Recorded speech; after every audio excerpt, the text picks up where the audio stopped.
Asphalt 9 Legends has just soft launched in the Philippines App Store, so if you have access to a Philippines App Store, you can download the game right now for free. And yeah, today I'll be giving you guys my first impressions and kind of an overview of the game. You can tell probably by the tone of my voice, this isn't going to be good. Gameloft, you're about to have your shit pushed in because this is probably one of the most disappointing things I've ever seen in my entire life. I got the game earlier today, and I've had actually a couple hours to play it. And I did a couple tweets and stuff, put some gameplay on Twitter and all that sort of stuff. And one of the things I said, this is what I'm going to preface the video with, because this is going to be a long video. Every time a new Asphalt game came out, that kind of was like a new chapter in my gaming career. Transitioning from Asphalt 4 to Asphalt 5 was amazing. The graphics were super, they were revamped. The whole gameplay was completely redone, everything like that. Going from 5 to 6, we got adrenaline mode, and again, the graphics were stepped up. The gameplay was changed as well. It was a great, I just really loved it. From 6 to 7, the gameplay core, the core gameplay wasn't improved, or like it wasn't changed, but everything else was improved. The graphics were completely revamped.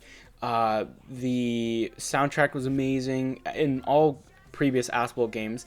And there were a ton of new cars. The game ran at 60 FPS. You name it, the Asphalt 7 had it at that time, right? Then 8 came out, and this was another revamp. And it was awesome for the first year or so. It was totally new gameplay. Because they had added all these new things, they had a new physics engine. Sometimes you'd get, how do I explain this? You'd be unlucky and you'd crash. Not, it wasn't your fault. It was the game's fault. You'd be mad, but it was fine. There was nothing wrong with that. Then they started adding time-limited events. Then they started adding tokens, and then the game just tumbled into, the complete pit of hell that the mainstream causes to gaming and to other forms of media like that. So for the past 5 years, Asphalt has really been, it's been a piece of crap. For the past, 4 years, Asphalt 8 for the first year was awesome because I was expecting Asphalt 9 2014. That never came, nor did anything come from 14 to 15. But in 2016, I think, it was either 16 or 17, we got to look at Asphalt Extreme. And again, the core gameplay didn't change at all. The graphics were completely revamped, and you had different cars, and that's about it. But there was a gas system, or I'm just going to call it an energy system, which completely deterred me from playing that game because you could not play more than a couple games without wanting to throw your phone. All right, the games were very buggy. When you knock out a car, the car should disappear so you can keep going. But no, it stays in your path and blocks you, and you crash. It's the most stupidest thing in the world. And this is, present in Asphalt 8, 9, Extreme, and I don't know why Gameloft Barcelona makes it like that. It's so retarded. But nevertheless, Asphalt Extreme was extremely, no pun intended, disappointing. Asphalt Street Storm then came out. Everyone knew it was going to be a drag racing game, so everyone ignored it, whatever. It was a mainstream appeal. I don't know how good it's doing or how bad it's doing. I haven't touched that game, and ever since its soft launch. I don't care about the game. And now here we are, Asphalt 9 Legends. So it is soft launch, like I said, in the Philippines App Store. You do need a VPN to play it. You can't just get a Philippines iTunes account and play it. You do need a VPN. And yeah, so you do have to be online. I don't think anyone was expecting it to, be able to play offline. I'm disappointed by it, but, I get it. I understand it. So, yeah, let's get into all the crazy stuff, all the bad stuff, all the okay stuff that Asphalt 9 has to offer. So, let's talk about the graphics. The graphics look great. It's, I didn't expect anything less from Gameloft. They look great. Nothing to complain about there. But that's it. That's really it. It's the only positive I see in this game right now. The graphics are pretty good. Like, that's it. I'm not even joking. All the rest is just going to be me, whatever. So next up, let's talk about the core gameplay. The core gameplay has not changed. In fact, if it has, it has changed, but it's gotten worse. The core gameplay, what you do in the game, has not changed. I'll say it that way. But how you do it has changed. It's gotten worse. So they've added this thing called touch drive. If you want to call it auto aim, auto steer, that's what it is. You get to lane change. It's a lane changing game now, guys. You can disable it, and I'll talk about that in a minute. But essentially, if you download the game and you just want to play, you're going to be playing a lane changing game, guys. It's not more about that. You have up at the top directions, like where ramps are, where nitrous boosts are, and then you swipe. You just swipe to go left and right, and the car does everything for you. You don't need to steer. You don't need to accelerate. That's it. I'm glad you can turn this mode off, obviously, but it's there. I can't really say much about it because it's for the mainstream audience. That alone will not make me hate this game, right? Something like that is used to get the mainstream audience's appeal, and that's fine. I can disable it. That's fine as long as I can disable it and I won't be affected by it. However, you are affected by it because the maps are designed around this auto or touch drive or whatever. You suffer from it if you decide to go with I think they call it manual mode, and that is a very reoccurring, it's a very how do I explain it, it's a reoccurring theme without this game. Lack of control. I want to emphasize this, sorry. You have a lack of control in this game. What do I mean by this? Well, you have an energy system. You can't, what is it? Does Gameloft not want me to play their game? What the hell? I'm sorry, Gameloft, but if you're gonna put an energy system in the game, it's like you don't want me playing your game. I don't understand this. If you want to put timers on crates, that's fine. I don't care. If they're cosmetic or if they're just little upgrades, I don't care. Like, that pisses me off. But if you gotta make money, you gotta make money. But why are you trying to make me not play your game? That doesn't make any sense. I know the whole thing is, well, if you want to play, you'll pay to get, the thing refilled or whatever. But no, no, I have not met a single person who does that, who refills their meters when they're out. I've only met people who wait or who just don't play the game at all. Do you not want me playing your game, Gameloft? What is up with that? Fine. Having tickets on time-limited events, that makes a bit of sense. Make it super competitive, super on edge or whatever. Fine, whatever. I can deal with that. But do you not want me playing your game? But whatever. So back to this whole lack of control thing. While you're in the game, like I mentioned before, if you crash into a car, knock them out, the car stays there, in its physics, whatever, it just keeps going or whatever. And if it's in front of you, you're gonna slow down.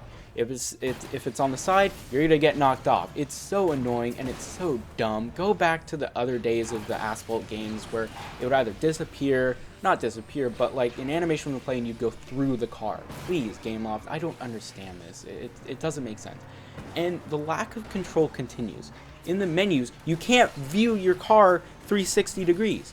In every single other Asphalt game, you can, swipe around and view your car. In previous games, you can zoom in and zoom out, which was really, really cool.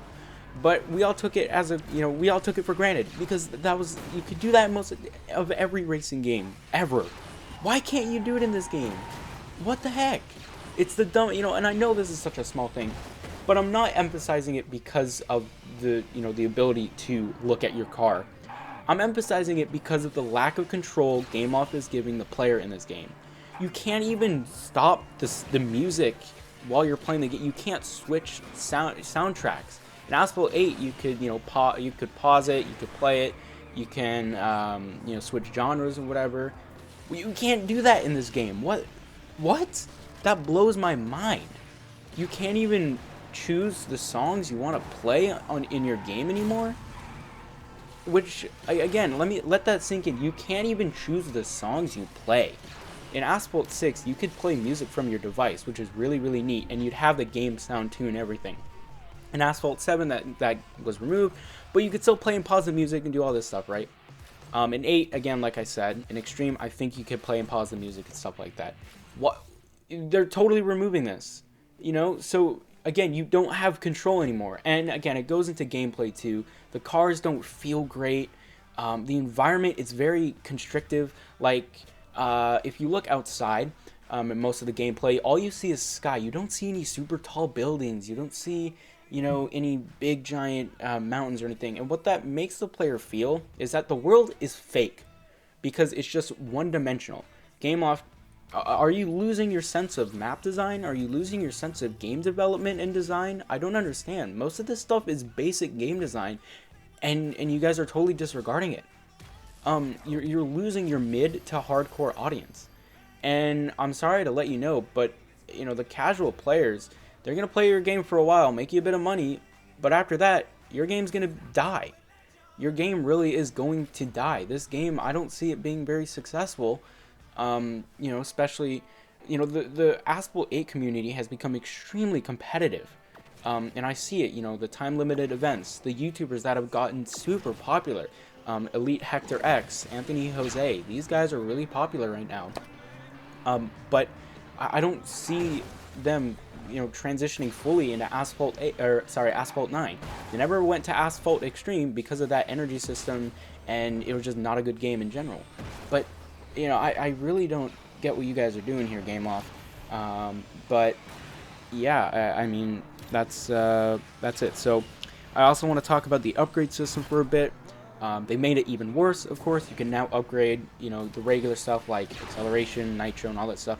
But you have stars, or you have a star tier system, so your car can go from 1 star to 3 star. The more stars your car has, I believe, the more amount of upgrades you have. They also have import parts, which is just absolutely complicating this upgrade system to a whole new stupid level.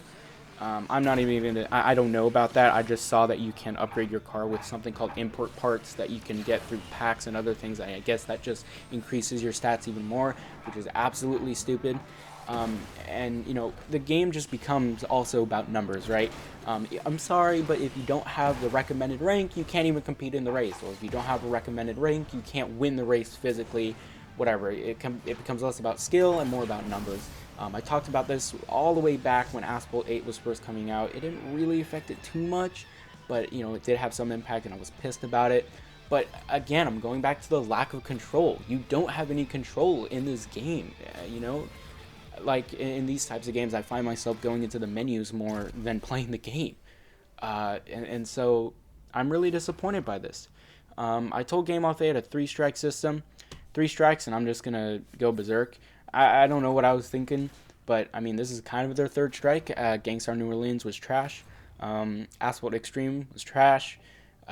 Modern Combat Versus turned out all right. Granted, it has a ton of issues that are completely unacceptable in today's gaming world, but you know what? It's okay. It's an okay game, and I like playing it.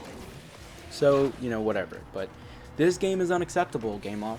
This is I don't know what to think. I do have a video, or I have a script, sorry. It's called Dear Gameloft, and I've been saving this script for, honestly, a couple years now. I've been editing it, modifying it, tweaking it, really waiting for that right moment to, kind of go all in. And I think now's the time, because Asphalt is probably their biggest franchise. This is unacceptable. That's all I really have to say. It is one of the most disappointing things I have ever seen from you, Gameloft. It really is. I mean, I'm just sad. I really am. Now all of a sudden, I'm no longer an Asphalt, king. Now I'm just an outsider looking at this game crash and burn into the mainstream pit of hell, I'm gonna call it. That's what this game is. It's a mainstream pit of hell. There's not much more I could say about it. Need for Speed No Limits was super disappointing, and this is basically Need for Speed No Limits 2.0, guys. If you go play Need for Speed No Limits, or play Need for Speed No Limits, you'll see basically that game in this game. There's not much of a difference. Yeah, let me know what you guys think of the game in the comment section down below, and I guess I will catch you guys in the next video. See ya.